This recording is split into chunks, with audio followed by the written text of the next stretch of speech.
La palabra de hoy le hemos titulado Hereda tu fe. Voltea a su vecino y dígale, hereda tu fe. Cuando usted piensa en el patriarca Abraham,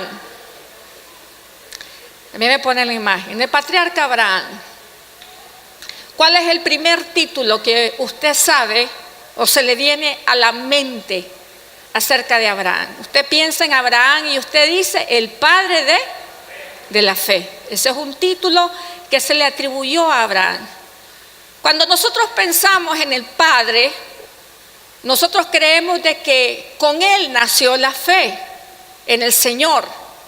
Sin embargo, en el libro de Hebreos, capítulo número 11, verso 4, nosotros vamos a ver de que Abraham no fue el primer hombre de fe en la tierra.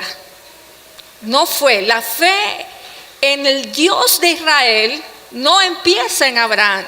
La fe y el conocimiento del Dios que creó los cielos y la tierra no empezó con Abraham. Él no fue el primer humano en la tierra que tuvo una relación con Dios. La Biblia dice, por ejemplo, en Hebreos capítulo número 11, verso 4, dice, por la fe Abel ofreció a Dios más excelente sacrificio que Caín, por lo cual alcanzó testimonio de que era, como dice, era justo, dando Dios testimonio de sus ofrendas, y muerto aún habla por ella. Aquí vemos el testimonio de un hombre que vivió generaciones, es el segundo después de Adán, segunda generación después de Adán, un hombre al que la Biblia le titula como un hombre que sus obras fueron tan justas que era un hombre de fe. En Hebreos capítulo 11, verso 5 también sigue dando la lista de las personas que fueron hombres de fe en las Escrituras. Y dice, por la fe, dice, Enoc fue traspuesto para no ver muerte y no fue hallado porque lo traspuso Dios, y antes que fuese traspuesto tuvo testimonio de haber agradado a Dios. Hay dos personajes en las Escrituras de lo que la Biblia enseña que han sido personas que no vieron la muerte, no experimentaron la muerte como la han experimentado toda la humanidad. Y uno de ellos es Enoc y el otro fue el profeta Elías. De ahí habrá un grupo de personas llamado la Iglesia de Cristo que en el arrebatamiento que estamos esperando también participaremos de un evento como el que participó Enoc. Vamos a ser transformados. Si usted y yo estamos vivos para ese evento, nosotros no vamos a ver la muerte. La vez pasada el pastor Raúl, el domingo pasado dice, hay una estadística 100% segura. Todos aquí vamos a morir. Pero la realidad es de que si Cristo viene en nuestra generación, todos aquí no vamos a morir. Amén. Vamos a irnos al cielo con nuestro Señor Jesucristo. Eso es una promesa que la iglesia está esperando. Entonces Enoc fue un hombre de fe. Tanto era la calidad de vida de este hombre que dice la Biblia de que Dios se lo llevó porque caminó Enoc con Dios. Usted ve ahí el testimonio de un hombre poderoso de Dios, un hombre de fe. Y sin embargo, él es muchas generaciones antes que Abraham. Veamos también en Hebreos capítulo número 11, verso 7.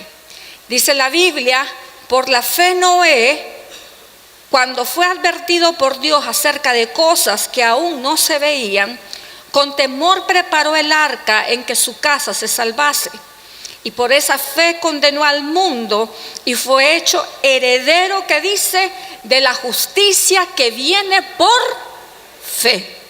¿Qué está hablando aquí el escritor? De un hombre de fe. Enoc hizo una obra que verdaderamente era inusual en esos días.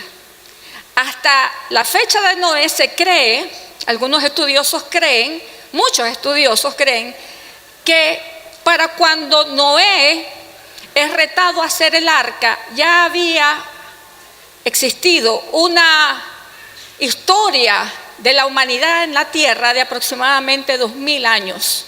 Ya el hombre había estado por más de 2000 años en la tierra. Y había un fenómeno. Hasta esa hora, hasta el día en que Noé hizo el arca, nunca había llovido en el planeta Tierra. Lo que usted y yo conocemos como la lluvia, eso no existía. La gente no conocía esa forma de vida. De hecho, la tierra se regaba porque dice la Biblia que de la misma tierra subía siempre un rocío o un vapor, y eso era lo que regaba la tierra. Así que cuando Dios le dice a Noé, prepara un arca para que se salve tú y tu familia, se requería de una fe extraordinaria, porque ¿cómo va a hacer usted algo para salvarse de algo de que ni siquiera usted ha visto jamás en su existencia? Entonces, este era un hombre de gran fe. Pero ni Abel, ni Enoc, ni Noé fueron llamados el padre de la fe. ¿Por qué se le da este título a otro hombre? Se le da un título a un arameo que venía de una familia que adoraban dioses. Una familia que era una familia pagana.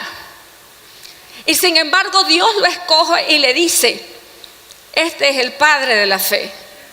Lo saca de su lugar y le dice, a partir de usted, yo voy a formar una generación de personas que me conozcan y me teman. Y él sale, le cree a Dios, sale por fe y comienza a través de él lo que se le llama la descendencia de Abraham, de los judíos. Por primera vez en la tierra se le comienza a adorar a Dios, a un Dios único. Hasta entonces todas las formas de religión que habían en la tierra eran politeístas. ¿Qué quiere decir esto? Que adoraban a muchos dioses. De hecho, al sol de hoy en la tierra, solo hay 3 religiones que son monoteístas, o sea, que adoran a un solo Dios. Y una de ellas son los judíos, la religión judía, la otra somos nosotros los cristianos y la otra son los musulmanes. Las 3 religiones tienen sus raíces en la fe de Abraham. A partir de allí, el mundo conoce una religión que adora a un solo Dios. Ahora, ¿por qué Dios elige a Abraham para ser llamado el padre de la fe? Las Escrituras lo aclara en Génesis capítulo número 18, verso 19. Miren lo que dicen las Escrituras. Déjenme hacerle el contexto antes de leerle el texto. En este texto, usted ve a Dios hablando con sus ángeles acerca de destruir Sodoma y Gomorra. Entonces el Señor le dice, en una conversación entre ellos, dice, ¿acaso yo voy a ocultarle esto a Abraham? Y mire, en el 18 dice, porque yo sé que mandará a sus hijos y a su casa después de sí, que guarden el camino del Señor, haciendo justicia y juicio, para que haga venir el Señor sobre Abraham lo que ha hablado acerca de él. Dios tenía en ustedes saben que Dios es omnisciente, ¿verdad? Lo sabe. Y Él conoce no solamente el pasado, el presente, pero conoce el futuro. Dios sabía en su omnisciencia de que Abraham iba a tener algo que no iba a tener Abel, porque Abel, su vida fue cortada antes que él fuera padre. No lo tuvo Enoc y tampoco lo tuvo Noé. Y era diligencia para enseñarle a sus hijos acerca de Dios. Una de las cosas más tristes que usted ve en las Escrituras es que lo primero que pasa con la familia de Noé cuando salen del arca es que tienen un evento que literalmente maldijo a la familia. Noé se emborrachó y en su borrachera se desnudó y uno de sus hijos lo vio. Esto trajo maldición hasta sobre el hijo de él por esa cosa. Y no se relata en los días de los hijos de Noé que ninguno de ellos haya sido un hombre que temió a Dios. Noé no pudo transmitirle a sus hijos la importancia de servir y de vivir para nuestro Dios. Sin embargo, en su omnisciencia Dios declara y dice: yo sé que Abraham va a hacer las cosas diferentes. Abraham le va a enseñar a sus hijos el camino del Señor. Abraham va a agarrar a sus hijos, a su descendencia, y le va a enseñar lo que es la justicia y el juicio, el camino del Señor. Porque entonces, dice, Dios hará venir sobre Abraham y su descendencia todo lo que ha prometido. Y eso hizo diferente a Abraham de los otros hombres de fe, que fue un hombre diligente para transmitirle su fe a sus hijos. Ahora, usted se puede preguntar: pastora, ¿acaso existen cristianos que no se preocupan por la herencia espiritual de sus hijos? Si nosotros pudiéramos ser sinceros, todos pensaríamos: yo no creo que haya un padre cristiano que no se preocupe por dejarle una herencia espiritual a sus hijos. Pero déjeme decirle de que sí lo hay. Las Escrituras hablan de muchos padres que ellos fueron hombres justos, hombres buenos, hombres que amaron a Dios, pero solo se preocuparon por ellos mismos en cuanto a su fe con Dios. No estaban preocupados así por lo que iba a pasar con sus hijos espiritualmente después que ellos partieran, no les importaba. En las Escrituras está la historia de un hombre llamado el rey Ezequías. El rey Ezequías era un rey del que la Biblia da relatos que fue un hombre que le agradó a Dios. Era un hombre extraordinario. En una ocasión, inclusive las Escrituras dicen de que él se enfermó y clamó a Dios. Y entonces el Señor le dice: está bien, te voy a añadir 15 años más. ¿Cuánto al Señor le gustaría que le añadiera al Señor 15 años más? Amén. Pero mire, si se le aparece el Señor y le dice que le va a añadir 15 años más, no haga como esta dama que le voy a contar. Una mujer estaba un día en un hospital gravemente enferma. Entonces ella, se le aparece el Señor, ella comienza a orar: Señor, dame vida, mira a mis hijos, mira a mis nietos. Y comienza la mujer en angustia a contar. Entonces el Señor le dice: está bien, se le aparece y le dice: he concedido la petición de tu corazón, te voy a añadir 30 años más. La mujer alegre que dice: qué bárbaro, no me voy a morir. Entonces piensa para sí y dice: bueno, ya que el Señor me dijo que no me voy a morir, de aquí yo salgo, caché. Y se comienza a hacer cirugía plástica, se opera la nariz, se hace liposucción, se saca por aquí, se saca por allá. Y la mujer alegrísima sale del hospital después de muchas operaciones y se cruza la calle y viene un carro y en la primera, ¡boom!, la mata. Y entonces ella amanece en el cielo. Pero llega a la presencia de Dios y le dice: pero Señor, si tú me dijiste que me iba a dar 30 años más. Y el Señor le dice: discúlpame, no te reconocí, le dice. Había cambiado tanto. Ese era un chiste para alegrarles el día. Ezequías recibió una promesa. El Señor le iba a añadir 15 años más. Cuando él recibe esa promesa, a él se le llena el corazón de orgullo. Imagínense de que Dios detuvo el sol por un momento, la sombra retrocedió 15 grados para él. Él dice: yo soy lo máximo. No solamente Dios me da 15 años más, sino que también retrocede el sol por mí. Este hombre andaba con el autoestima aquí arriba.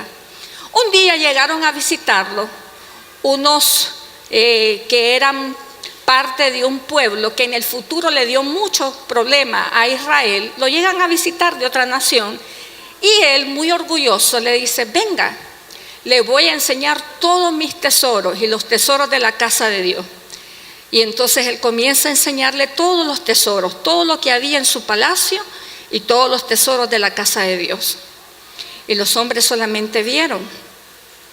Cuando los hombres se van, el profeta Isaías llega y le dice: ¿qué es lo que hiciste? Entonces le dice: le enseñé todos los tesoros de Israel. Y entonces el profeta Isaías le dice: ¿por qué hiciste esto? No debiste haberle enseñado nada. Él quería, como decimos los nicaragüenses, fachentear de todos los tesoros que él tenía. Y quiero decirle algo, hermano. Cuando Dios le da una bendición a usted, económica, material, cuídese del deseo de su corazón de querer ver que otra gente esté viendo lo que usted tiene. Porque mire lo que le pasó al rey Ezequías. Cuando esta gente vio todo lo que ellos tenían, se lo llegaron contando a los reyes de su ciudad. Y entonces, ¿qué pasó unas 2 generaciones después? Estos reyes vinieron y decían: bueno, los judíos están llenos de oro y de plata. ¿Y qué fue lo que tramaron? Fueron y saquearon a Jerusalén, se llevaron los tesoros de la casa de Dios. Y entonces el profeta Isaías vio esto anticipadamente y le dice: te comportaste como un necio, no debiste de haberle enseñado nada. Entonces mire qué interesante. En Segunda de Reyes, capítulo 20, verso 16, dice: entonces Isaías le dijo a Ezequías: oye estas palabras de Jehová. Vienen días, le dice, en que todo lo que está en tu casa y todo lo que tus padres han atesorado hasta hoy será llevado a Babilonia, sin quedar, ¿qué dice? Nada, dice Jehová. Y le añade a la profecía y le dice: y algunos de los hijos que salgan de ti y que hayas engendrado, los tomarán para que sean eunucos en el palacio del rey de Babilonia. Cuando usted ve esta palabrita, eunuco, en las escrituras se refiere a un hombre que es tomado y apartado exclusivamente para ser un esclavo dentro de un palacio. Pero esos hombres en particular eran castrados, no podían levantar descendencia, no podían tener relaciones sexuales con mujeres, porque un rey jamás se iba a rodear de esclavos que tuvieran sus órganos vitales activos y funcionando bien, porque decían: yo no voy a arriesgarme a que las mujeres de mi palacio se metan con mi sirviente. Entonces, ¿qué pasaba? Los castraban. ¿Ok? Cuando usted ve esa palabra eunucos, se trata de eso. Entonces le dice: algunos de tus hijos van a ir a los palacios y hasta van a ser castrados para servirle a sus reyes. Y mire que, y esta es la parte que más me vuela la cabeza cuando leo las escrituras, cuando paso por este pasaje en las escrituras. En el verso 19, ¿qué pensaría usted si un profeta le dice: hermana, hermano, su hijo va a ser esclavo, lo van a castrar y se lo van a llevar a otra nación y usted va a quedar sin nada? ¿Qué haría en ese momento usted? Yo creo que cualquier persona con 3 dedos de frente se postraría a llorar y a decirle: Señor, revierte esa sentencia, perdona mi necedad de lo que hice. Pero mire qué interesante, el rey Ezequías, ¿cómo contesta a esta profecía? Entonces Ezequías le dijo a Isaías: la palabra, te la puse en rojo, la palabra que has hablado de parte del Señor, que dice, es buena. ¿Cómo me van a decir a mí que van a hacer semejante barbaridad con mis hijos. Y yo voy a decir, la palabra que has hablado de parte del Señor es buena. ¿A quién se le ocurre eso?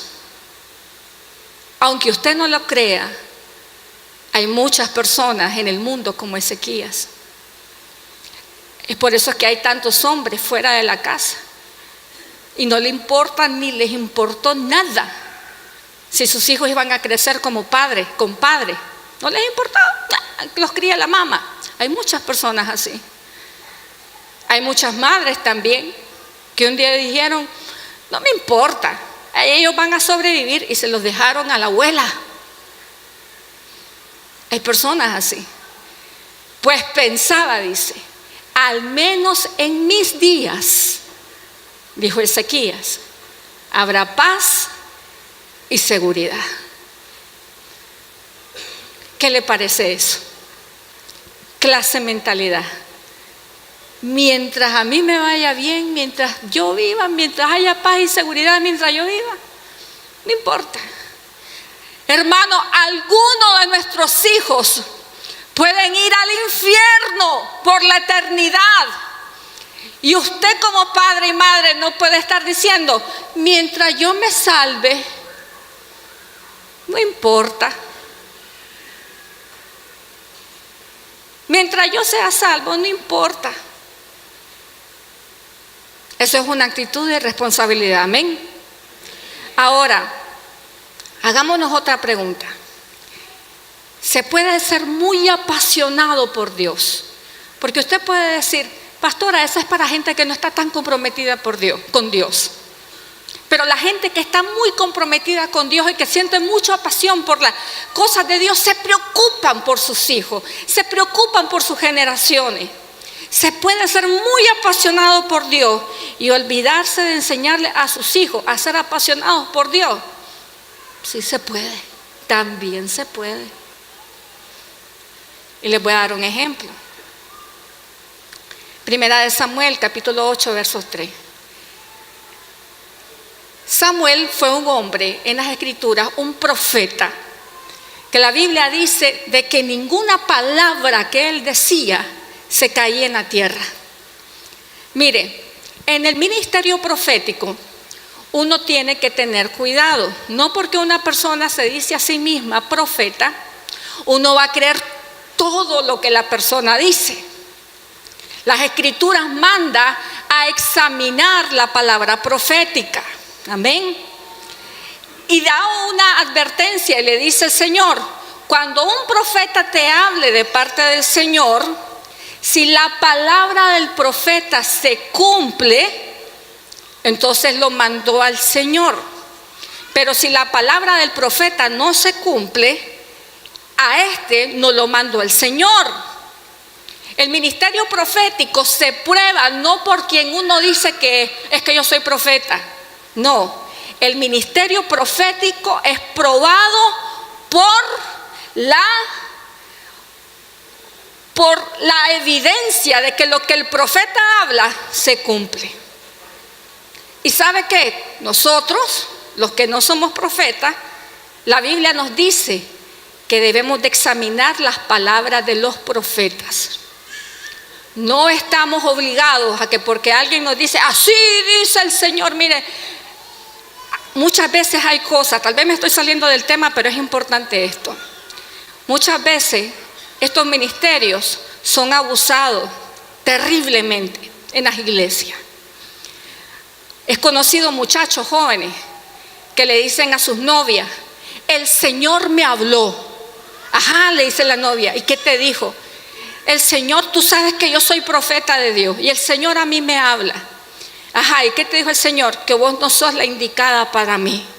¡Ay, qué lindo! El gran hombre de Dios y la cosita ahí que no es la indicada para él. En vez de ser sincero y decir, ¿sabes qué? Después de conocerte bien, realmente no me gustás. Mejor separémonos. Hay gente entonces que dice, así dice el Señor, para no asumir su responsabilidad y entonces para echarle a Dios la culpa, y entonces he conocido muchas muchachas que andan con el corazón destrozado diciendo: Dios a mí me desechó. ¿Y por qué te desechó? Es que yo tenía un novio cristiano y un día el novio me dijo: es que vos no sos la indicada porque Dios me habló. Por favor, seamos un poco más sinceros, amén. Cuando no nos guste a alguien es mejor decir: ¿sabe qué? Eso no me gusta. Andar diciendo: el Señor dice. Dice la Biblia: no tomarás el nombre del Señor en vano. Hay que tener en estas cosas temor de Dios. Entonces Samuel era un hombre, era un profeta diferente de muchos. Todo lo que hablaba se cumplía. No había nada que él dijera que no se cumpliera. Era un hombre que dice la Biblia que cuando él llegaba a un lugar, salía una comisión del pueblo a recibirlo y le decía: ¿vienes en son de paz o vienes a darnos juicio de parte del Señor? Entonces él les tenía que decir: tranquilos, vengo en son de paz. Entonces ya lo recibían. Porque si él llegaba a un lugar y miraba la perversión y decía: viene el juicio del Señor sobre este lugar, juicio venía de Dios sobre ese lugar. Era un hombre impresionante. No había profeta como él en Israel. Pero mira qué interesante, un hombre como este, lo que la Biblia dice acerca de sus hijos. Un día Israel estaba cansado de las injusticias de los hijos del profeta Samuel. Y le dijeron al profeta: ¿sabe qué? Pónganos un rey porque sus hijos no son como usted. Usted ha gobernado bien. Hasta entonces el gobierno de Israel era un gobierno teocrático. Dios gobernaba a través de jueces y de profetas la nación. Pero como los hijos de Samuel no tenían la integridad de su papá, Israel le dice a Samuel: pónganos un rey como las otras naciones. Sus hijos no van a gobernar sobre nosotros. Y mire el testimonio que dice: pero sus hijos, dicen, no anduvieron por los caminos de él. ¿Los caminos de quién? De Samuel, un hombre de Dios, un hombre que hablaba de parte de Dios. Y dice: sus hijos no anduvieron por el camino de él, sino que se desviaron tras ganancias deshonestas, aceptaron soborno y pervertieron, ¿qué dice? El derecho. Hermano, es que uno puede ser una persona de mucho fervor, pasión, una persona con muchos dones espirituales, y nuestros hijos no heredar para nada nuestra fe. Y qué triste, hermanos, es de que el pueblo de Dios no se preocupe por la herencia que va a dejar a sus hijos. Cada uno de nosotros deberíamos de estar muy preocupados, porque el día en que nosotros no estemos, nuestros hijos conozcan a Dios, que conozcan a Dios, que sirvan a Dios. No es solamente que usted venga a la iglesia, no es solamente que usted se aliste rápido para venir, pero sus hijos se quedan viendo Nintendo. Bueno, ya no existe el Nintendo, ahora es otra cosa. En la casa. Y muchas veces como padre, yo conocí padres que le decían a sus hijos: saliste mal en clase, no me vas para la iglesia. Y ese era el castigo. ¿Cómo va a castigar a un niño con decirle: no vas a conocer al Señor, te prohíbo ir a la iglesia porque me saliste mal en clase? ¿Qué es más importante? Mire, ¿cuántos aquí ya pasamos la universidad y trabajamos y todo? Su mano. ¿Puedo ver la mano? Ok. O los que trabajan, aunque no haya. Al final de su vida, ¿usted considera que para su propia vida fue más importante haber sido una persona profesional? ¿Llenó el ser profesional de paz su corazón? ¿Llenó el ser un gran profesional de sabiduría su mente? llenó el ser una persona de alta influencia en el gobierno, de paz a su familia, lo hizo un buen padre, lo hizo una buena madre.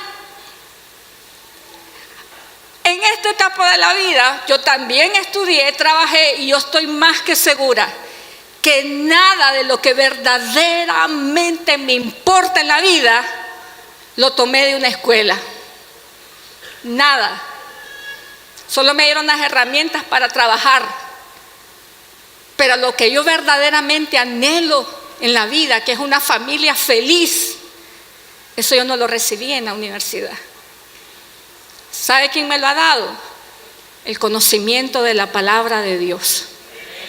Entonces, si nosotros tuviéramos que escoger qué es lo que nosotros vamos verdaderamente a esforzarnos porque nuestros hijos hereden de parte de nosotros. Yo recuerdo el día en que mi madre a mí me dijo, ¿sabe qué? Yo no le puedo dar a usted estudios universitarios. Usted se los va a tener que pagar, yo ya no puedo trabajar. Me fui a trabajar y así estudié. Pero ¿sabe qué?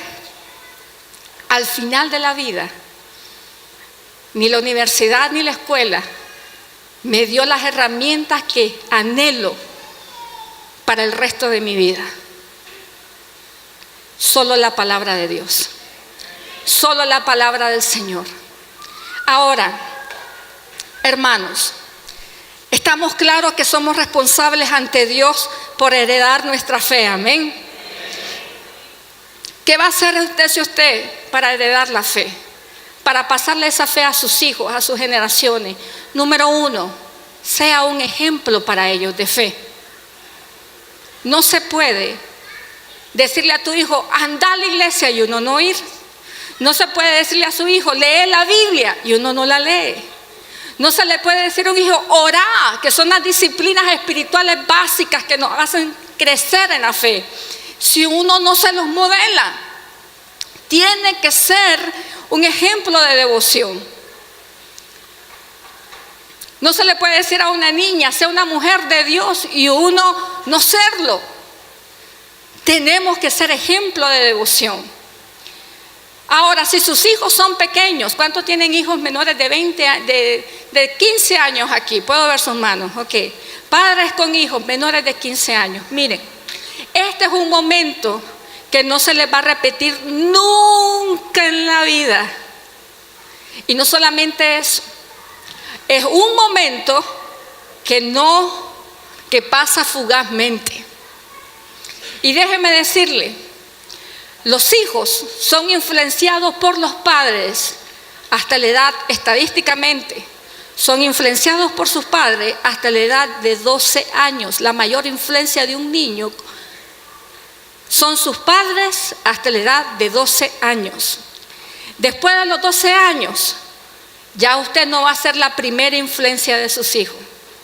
¿Sabe quiénes van a ser la primera influencia de sus hijos? Las amistades. Lo quiera usted o no lo quiera. Déjeme decirle que en su casa usted puede tener pero muchas buenas costumbres, pero lo manda 4 horas diarias a una escuela con amiguitos que no tienen las costumbres que usted tiene en su casa, y cuando ellos regresan a la casa, ¿qué es lo que usted tiene? Un niño que usted no conoce. Y entonces muchos padres se culpan y dicen, estoy haciendo algo mal. No, hermano, es que ahora ellos tienen otras influencias. La etapa de los niños pequeños es una etapa que no podemos desaprovechar, porque se pasa bien rápido y en un momento usted ya no va a ser influencia para sus hijos. Entonces, ¿qué es lo que va a quedar? Va a quedar solamente en ellos lo que usted sembró. Por eso, si sus niños son pequeños, no les dé opción. Los niños, si usted tiene un niño menor de 12 años y usted se levanta para ir a la iglesia o quiere leer la Biblia y el niño le dice, no mami, me quiero quedar viendo esta serie. No tiene opción, vámonos. Sin ser malcriado, sin ser déspota, porque también la Biblia dice no exasperen a sus hijos para que no se desanimen. Entonces usted en estos primeros 12 años, usted es diligente. ¿Por qué? Porque usted está sembrando una semilla. Y mire, ¿qué dice la palabra de Dios? Proverbios 22:6. Instruye al niño, ¿qué dice? En su camino. Y aún dice, cuando fuere viejo, ¿qué dice? No se apartará de él. Miren, hermanos, la vida tenemos que ser claros de una realidad. Una vez que nuestros hijos llegan a cierta edad, 13, 14, 15 años, son pequeños adultos. Y usted puede mandarlos, pero ¿sabe qué? Muchas veces ya ellos desarrollaron una actitud independiente, ya son un alma espiritualmente independiente. Y hay niños que son geniales, delante de nosotros nos dan una cara, pero detrás de nosotros son otra cosa. Pero mire, no se desanime, porque si usted sembró en los primeros 12 años la semilla de la palabra de Dios, puede hacer que en su etapa de adolescencia y de juventud, sus hijos no lleguen a ser personas devotas del Señor. Pero un día, cuando son adultos y la vida los comienza a darle sus dosis de realidad, la vida le comienza a darle sus dosis de necesidad, comienzan a enfrentar un mundo de gente mala, comienzan a sentir de que ya la vida no es tan maravillosa como cuando papá y mamá me daban todo. ¿Sabe qué va a quedar grabado en el corazón de ellos si usted es diligente en sembrar la semilla en esta etapa? Que hay un Dios en los cielos que salva, hay un Dios en los cielos que ayuda, hay un Dios en los cielos que provee, hay un Dios en los cielos que consuela, hay un Dios en los cielos que llena la vida del hombre. Entonces, cuando ellos van a su etapa de necesidad en la vida, la semilla que usted sembró en estos años florece, va a florecer, florece, va a florecer. Quizás usted está afligido porque sus hijos en esta etapa de su juventud no están buscando al Señor. Pero si usted fue diligente día a día en enseñarle en su niñez los caminos del Señor, llegará el día en cuando ellos se levanten y ya no está papá ni mamá para salvarme de mis problemas. Cuando la palabra de ningún hombre consuele un corazón roto, que ellos van a decir, pero hay un Dios. Mi mamá me enseñó de un Dios que me puede consolar. Mi mamá me enseñó de un camino que es recto y en el cual yo debo andar. En mi adolescencia, ¿sabe qué? Yo no fui una cristiana devota ni consagrada. De hecho, hasta fumaba. Y si mis amigos me invitaban a una cerveza, también. Pero un día, un muchacho me quebró el corazón. Un cubano. ¿Hay algún cubano por aquí? Todavía me caen bien, después de todo. Yo estaba con el corazón roto. Y me sentía, porque habían pasado muchas cosas y yo sentía que mi vida ya no tenía valor. Y me acordé de todo lo que en mi niñez Dios me había enseñado. Me había enseñado de que aunque mi padre y mi madre me dejara, con todo el Señor me recogerá. Me acordé que aunque caminara por valles de sombra y de muerte, no iba a temer mal alguno porque el Señor iba a estar conmigo. Me acordé que el Señor era mi pastor y que nada me iba a faltar.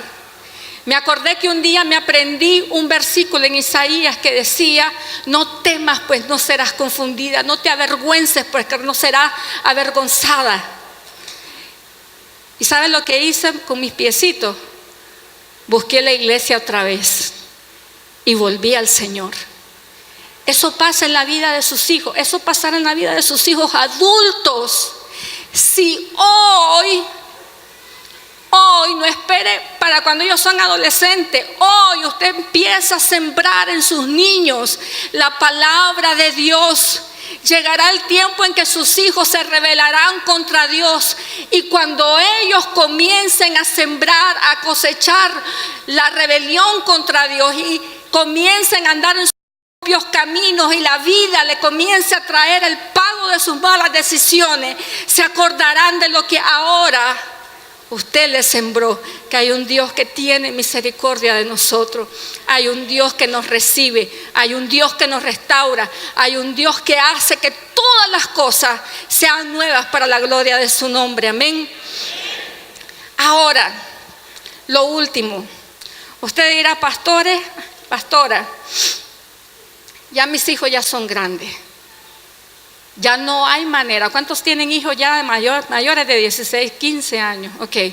Hay esperanza para nosotros también. Hay esperanza.